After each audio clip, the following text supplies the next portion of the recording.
تو لہذا زکوٰۃ جو 2.5% ہے، سونے پر زکوٰۃ، چاندی پر زکوٰۃ، مال پر زکوٰۃ، یہ زکوٰۃ اپنی اپنی حیثیت سے شریعت میں ایک مقرر مقدار ہے۔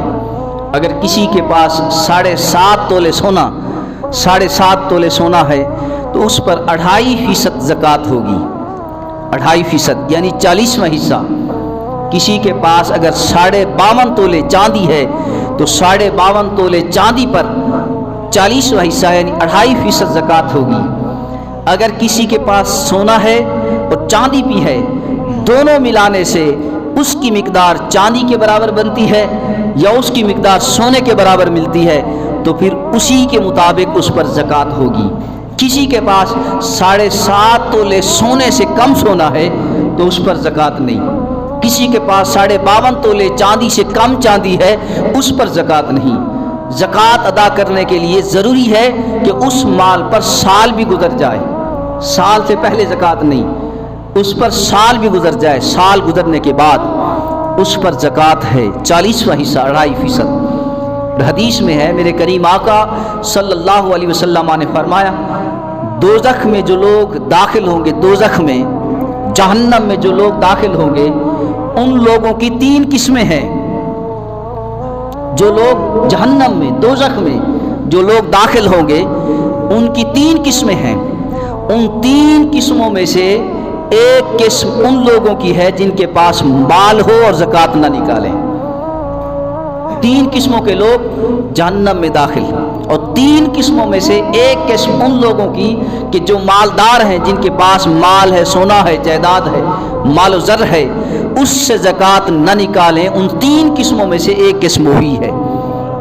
لہذا اگر آپ چاہتے ہیں کہ آپ کے مال میں برکت ہو، آپ کے مال میں رحمت ہو، اللہ کریم عطا فرمائے، آپ کا مال بڑھے، آپ کا مال پاکیزہ ہو، تو آپ اپنے مال سے جو صاحب حیثیت ہے اپنے مال سے زکوٰۃ نکالیں، اپنے مال سے زکوٰۃ نکالیں۔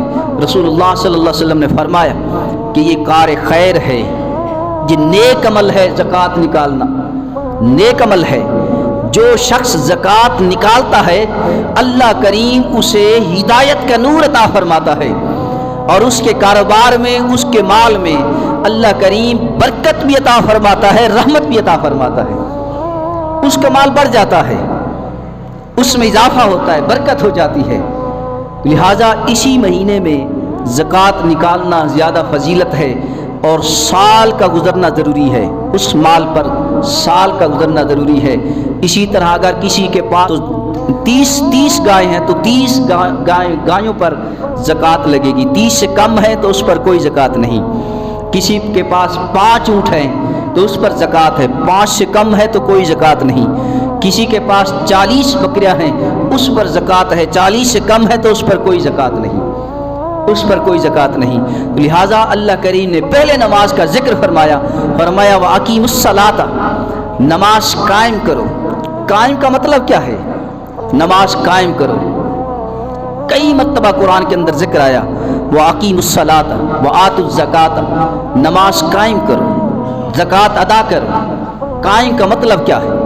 قائم کا مطلب یہ ہے کہ نماز کو اپنے اپنے مقررہ وقت پر ادا کرنا، نماز کو صحیح وقت پر ادا کرنا، یہ نماز کا قائم کرنا ہے۔